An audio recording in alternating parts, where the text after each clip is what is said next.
Hello everyone, नमस्ते। मैले आज यो नयाँ भिडियो तयार गरेको छु। के हो भन्दाखेरि चाहिँ यो भिडियोमा चाहिँ मैले हाम्रो यो मेलहरू हुन्छ नि, यो चाहिँ एकदमै भद्र गोल तरिकाले आएको हुन्छ। त्यसलाई चाहिँ अब हामीले कसरी व्यवस्थित बनाउने, कसरी चाहिँ म्यानेज गर्ने। अब कुनै बेला चाहिँ यति इनबक्स आएको हुन्छ कि त्यो हामी हेर्नै सक्दैनौँ कि, किन भन्दाखेरि विभिन्न ठाउँबाट विभिन्न तरिकाबाट मेल आएको हुन्छ। अब कुनै मेल त्यस्तै हुन्छ, हामी डिलिट पनि गर्न सक्दैनौँ।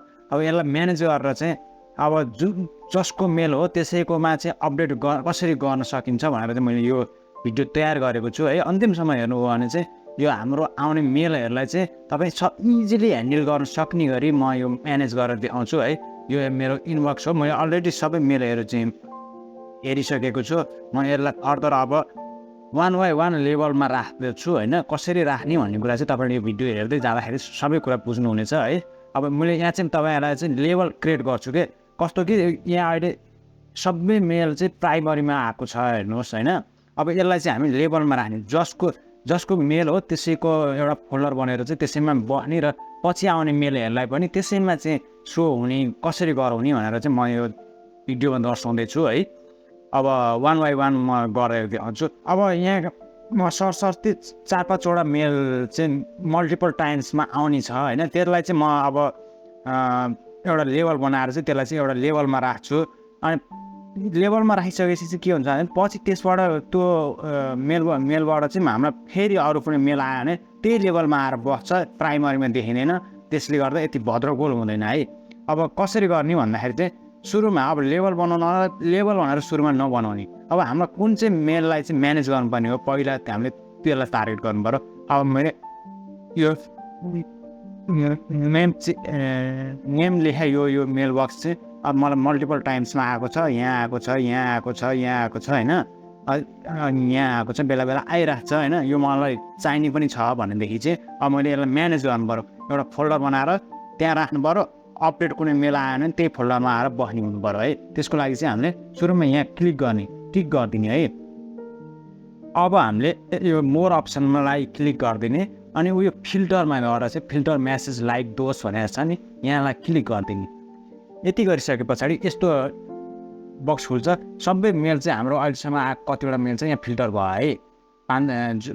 जुन 5देखिबाट आएको मेल फिल्टर भयो। फिल्टर भइसकेपछि अब केही नगर्ने, यसलाई सिधै क्रिएट फिल्टर गरिदिने। यहाँ अहिले हामीले केही पनि नगर्ने है। यहाँ क्रिएट फिल्टर गर्ने। क्रिएट फिल्टर गरिसके पछाडि अब हामीलाई के गर्नु परेको छ भन्दाखेरि चाहिँ इनबक्समा चाहिँ त्यो मेल चाहिएन, देखिनु भएन, हामीलाई छुट्टै फोल्डरमा आएर देखिनु पऱ्यो भनेदेखि चाहिँ म यहाँ स्किप इनबक्स गरिदिने है। अब त्यस पछाडि अब हामी फोल्डर पनि बनाउनु पऱ्यो। फोल्डर बनाउनु पर्ने भएपछि एप्लाई द लेबल भन्ने हाम्रो फोल्डर भने यहाँ चाहिँ मेलमा चाहिँ लेबल भन्ने बुझ्नुपर्छ है साथीहरू। अब हामीले चाहिँ अब एप्लाई द लेबल त भन्यो, अब कुन लेभलमा राख्ने भनेर यहाँ चुज गर्नुपर्ने हुन्छ। चुज लेभल अहिले हामीले बनाइसकेको छैन, नबनाए चाहिँ न्यू लेभल भनेर क्रिएट गर्नु पऱ्यो है। क्रिएटको नाम के राख्ने भन्दाखेरि चाहिँ अब हाम्रो केबाट मेल आउँथ्यो भन्दाखेरि चाहिँ नेम चेप्स भनेर छ नि, अब त्यही नामले चाहिँ राख्नु है। एन्ड अब यो नाम राख्नु, यो लेभलको नाम है। अब यति गरिसकेपछि यसलाई क्रिएट गरिदियो। क्रिएट भयो। अब इनबक्समा नदेखिने भयो। अब आउने मेलहरू चाहिँ एप्लाई चाहिँ यो नेम चेप्समा जाने भयो। त्यो उसबाट चाहिँ आएको मेल चाहिँ यहाँ आएर जाने भयो। र अब अहिले भएको अल्सो सबै मेलहरू चाहिँ त्यहीँ चाहिँ जाओस् है। अहिले फिल्टर गरिएका सबै चाहिँ त्यही एप्लाई होस् ल। यसलाई यहाँ हाम्रो देखिसक्यो है, देखिसक्यो। अब यसलाई क्रिएट फिल्टर गर्दा अब यो जुन जति नै मेलहरू छ अब यहीँ गएर बस्छ हेर्नुहोस् है। अब यहाँबाट हट्यो हेर्नुहोस्, प्राइमरीबाट हट्यो, कहाँ गएर बस्छु, यहाँ गएर बस्छु, यहाँ गएर बस्छु। अब नयाँ आउने पनि यहीँ थपिन्छ। यहाँ 1 देखिन्छ है। नयाँ आयो भने यहीँ आएर थपिन्छ। अब फेरि इनबक्समा जाऊ है। अब हाम्रो के गर्नु पऱ्यो भन्दाखेरि अब धेरै आउने चाहिँ केबाट छ भन्दाखेरि उयो फुटर भन्ने छ है। फुटरबाट हामीलाई धेरै आयो भने चाहिँ अब यसलाई पनि म्यानेज गर्नु पऱ्यो। यसलाई फोल्डर बनाउनु, लेभल बनाएर लेभलमा राख्ने गर्नु पऱ्यो भन्दाखेरि यसलाई क्लिक गरिदिने। फेरि अहिले जस्तो यहाँ जाने, फिल्टरमा गर्ने अनि फेरि यसलाई यहाँ यसमा चाहिँ केही पनि नगर्ने है। यसमा चाहिँ सिधै क्रिएट फिल्टर गर्ने। अब यो यहाँ आइसकेपछि चाहिँ अनि हामीले चुज गर्नुपर्ने हुन्छ स्किप द इनबक्स गरिदिने। इनबक्समा नआइकनै त्यता पठाउने भन्न खोजेको हो। अब एप्लाई लेभल गर्ने अनि फेरि बनाऊ नाम के नाम दिउँ, न्यू लेभल। पहिले छ भनेदेखि त्यो त्यो चुज गर्दै भयो। छैन भनेदेखि चाहिँ हामीले अर्को बनाउनु पर्ने हुन्छ, फुटर भनौँ है।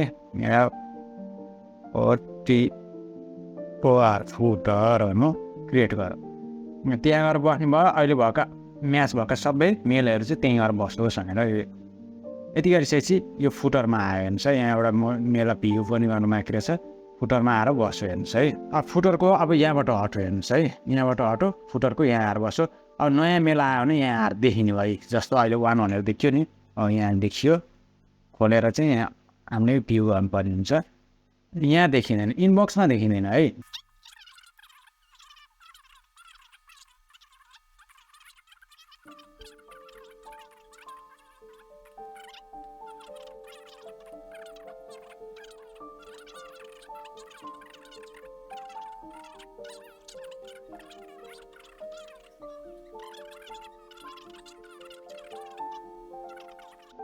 वान बाई वान सबैहरू चाहिँ यसरी राख्न सकिन्छ।